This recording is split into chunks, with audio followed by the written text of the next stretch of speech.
में सदानंद नाम का एक गरीब ब्राह्मण रहता था। वो स्वभाव से बहुत धर्म, कर्म और पूजा पाठ करने वाला था। ब्राह्मण नियम से रोजाना सुबह पीपल के पेड़ पर जल चढ़ाता था। उसी पेड़ पर माँ लक्ष्मी का वास था। एक दिन ब्राह्मण की पूजा से प्रसन्न होकर माँ लक्ष्मी ने एक लड़की का रूप धारण किया और पीपल में से निकलकर उस ब्राह्मण के पास आई। तुम कौन हो बेटी? तुमने मुझे पिता कहा है। मेरा इस दुनिया में कोई भी नहीं है। मैं आपको रोजाना यहाँ पीपल पर जल चढ़ाते हुए पूजा करते देखती हूँ, इसलिए मैंने आपको अपना पिता कहा है। पिताजी, क्या मैं भी आपके साथ आपके घर चलूं? मेरे साथ? पर मेरी तो पहले से ही 6 लड़कियां हैं। अगर मैं इसे अपने घर ले गया तो खिलाऊंगा क्या? हम तो रूखा सूखा खा लेते हैं, पर ये बेचारी रूखा सूखा कैसे खा पाएगी? ब्राह्मण कुछ नहीं बोला और वापस घर लौट आया। अब ब्राह्मण जब भी पीपल पर जल चढ़ाने जाता तो ऐसा हर रोज होने लगा। इसी चिंता में ब्राह्मण बहुत कमजोर हो गया। उसका मन अशांत रहने लगा। एक दिन ब्राह्मण की पत्नी उससे बोली, सुनो जी, क्या बात है? आप कुछ दिनों से अशांत और दुखी दिखाई दे रहे हो। मैं आपकी इतनी सेवा करती हूँ, फिर भी आप इतने कमजोर क्यों होते जा रहे हो? इसका क्या कारण है? आपको कौन सी चिंता सता रही है? मुझे कहिए, शायद मैं आपकी कोई सहायता कर सकूं।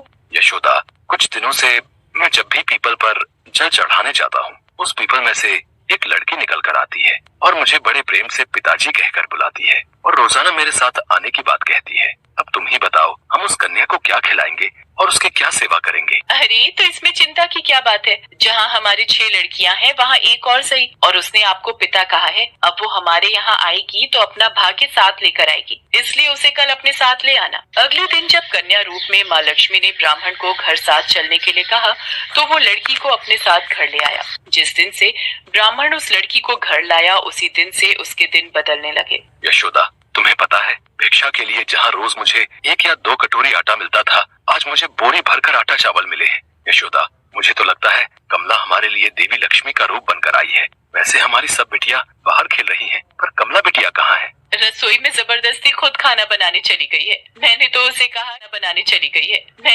कहा कि तू अभी बहुत छोटी है, तेरा हाथ जल जाएगा, पर वो नहीं मानी। हम सबके लिए भोजन बना रही है। अच्छा, फिर तो मैं जल्दी से हाथ मुंह धो लेता हूँ। अपनी कमला बिटिया के हाथ का गरम गरम भोजन खाऊंगा। कन्या ने गूंथने के लिए आटा निकाला तो आटे की परात अपने आप भर गई। वो कन्या जिस किसी चीज को हाथ लगाती वो दुगनी हो जाती। कन्या रूपी देवी लक्ष्मी ने कई प्रकार के भोजन बना दिए। सभी ने उस दिन भरपेट भोजन किया। कमला, तुमने तो बहुत ही स्वादिष्ट भोजन बनाया है। पिताजी, फिर तो आप थोड़ी सी दाल और ले लो। सब भोजन कर चुके थे। थोड़ी देर बाद ब्राह्मणी का भाई मिलने गया। यशोदा बहन, कहाँ हो? अरे ज्ञान भैया, आप अचानक? हाँ, वो गाँव में थोड़ा जरूरी काम था, सोचा तुमसे मिलता चलूं। तुम बैठो, मैं तुम्हारे लिए पानी लाती हूँ। यशोदा बहन, बहुत जोरों की भूख लगी है, कुछ खाने को हो तो वो भी लेती आना। सब तो भोजन कर चुके हैं, अब मैं ज्ञान भैया को क्या खिलाऊंगी? माँ, क्या हुआ? आप क्यों परेशान हो? बेटी, तेरे मामा आए हैं, रसोई में कुछ भी खाने को नहीं है। अब भैया को क्या दूं? उन्होंने खुद से भोजन की इच्छा जताई है। माँ, आप चिंता मत करो, मैं कुछ करती हूँ। कमला तो साक्षात देवी लक्ष्मी थी। वो रसोई में गई और अपने मामा के लिए स्वादिष्ट भोजन बना लाई। उन्होंने खुशी खुशी भोजन किया। शाम हुई तो कमला ब्राह्मणी से बोली, माँ, आप दिया जलाकर यही कोठरी में रख दो, आज मैं यहीं सोऊंगी। पर कमला बेटी, तू अभी बहुत छोटी है, यहाँ अकेले कैसे सो पाएगी? तू डर गई तो?